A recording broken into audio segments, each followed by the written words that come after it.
Does the president, who has access to the most sensitive intelligence to all of us, does he know about a legal wiretap during the campaign, when we do know the FBI is still looking into alleged contacts between some Trump associates and the Russians? And it is possible, these are not public documents, it is possible there was an intelligence finding and they went to the court and got it. Which is it?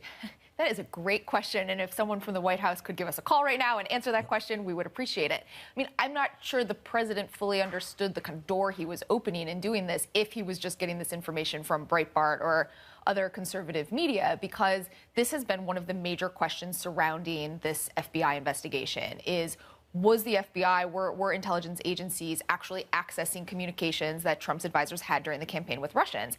If the president is aware that that happened, whether it was ordered by Obama or happened during the Obama administration, he has now essentially given the Hill, the investigative committees there, and the intelligence agencies, I think, an opening to share some of that information publicly, which they have been reluctant to do so far. They have been reluctant to do so far. So it's one of two things. Either he has access to some information that there is such a wiretap. But again, a president cannot order that. A president cannot personally wake up in the morning and say, I'm mad at Jonathan, tap his phones. It doesn't work that way. That would be illegal. He would have to have the FBI director, the attorney general, and a whole lot of technical people involved in that who somehow decided not to share that information. Unlikely. But there could be a legal one. But you ask the White House, and now they say, Sean Spicer says the White House counsel is reviewing what options are available to us. Is that just spin so that they don't say the president was just winging it?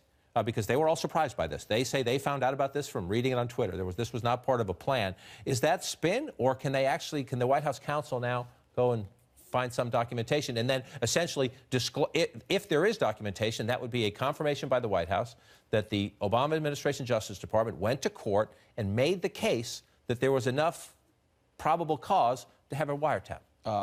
Well, it's funny you asked that question, because we actually reported yesterday that a senior White House official said that Don McGahn, who's the White House counsel, was going to try and find the FISA order. Well, there was enormous blowback to that. And then hours later, a second White House official said, well, no, we're going to try to figure out what is going on here, but we're not going to have McGahn go and search for some FISA warrant. Now, why is that? Well, because the White House counsel can't go to DOJ and demand a FISA warrant. That's not how it works, and that would be breaking enormous precedent in terms of the separation of powers.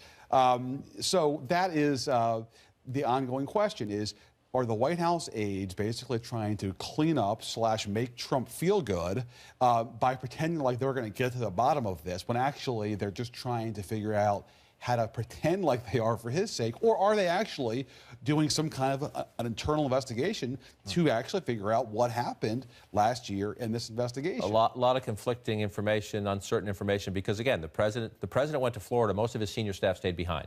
We know that on Friday before he left, there were a number of very tense conversations, including, I'm told, the president of the United States himself venting. Where are all these leaks coming from? Yes.